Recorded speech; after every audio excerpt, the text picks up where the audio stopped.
Oh, it'd be great for us recreationally because we live on the side, but obviously for people who commute into town, it'd also save congestion on the bridge, wouldn't it? I would have to confess I have cycled across the bridge, and this was May 2 years ago on the 50th anniversary of the bridge. I didn't know that I was illegally storming the bridge, I just kind of joined the flow, and gosh, it was fantastic fun. It's just that I prefer to pay $2 and do it legally.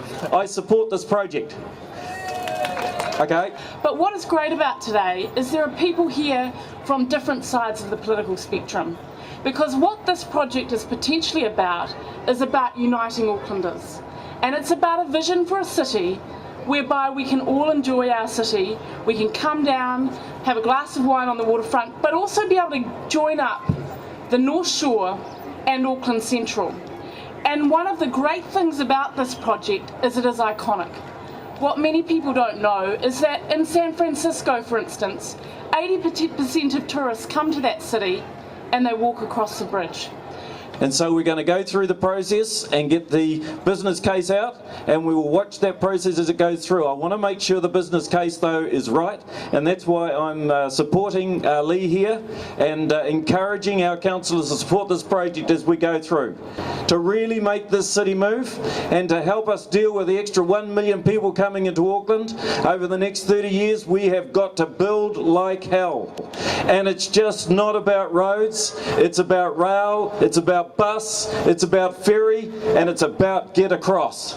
And so what I'm saying to you, and why I like to listen to Lee, and why I'm encouraging Bevan, is let's look at the options of how we do this.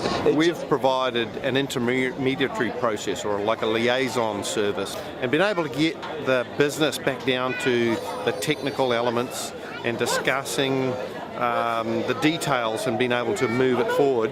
And then, of course, Auckland destination, really stepping up on the tourist front and selling the city as a great tourist destination. What a great thing to be able to walk across the bridge or cycle across the bridge. You know, standing on top of that, looking up the harbour and Gulf, I mean, that's worth the price of admission in itself. I'll do it right now, I just can't wait. You assemble it into modules, into structural modules, which at this stage we think are going to be about 9 metres long. They're two structural bays, 9 metres long, and they would all be made up in the factory, delivered by road and lifted over the side of the bridge and bolted in place. And today, that we can now show Aucklanders this design work and ask them for their feedback on this viable solution for walking and cycling on the Harbour Bridge. I walked over the Harbour Bridge when it was first opened, and I still remember it was the most exciting experience that I've ever had. Flat out support.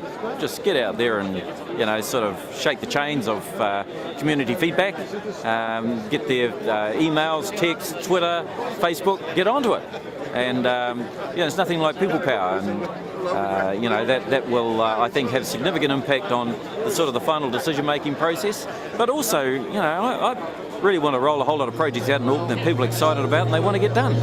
So if people get really excited about this, we'll get it done.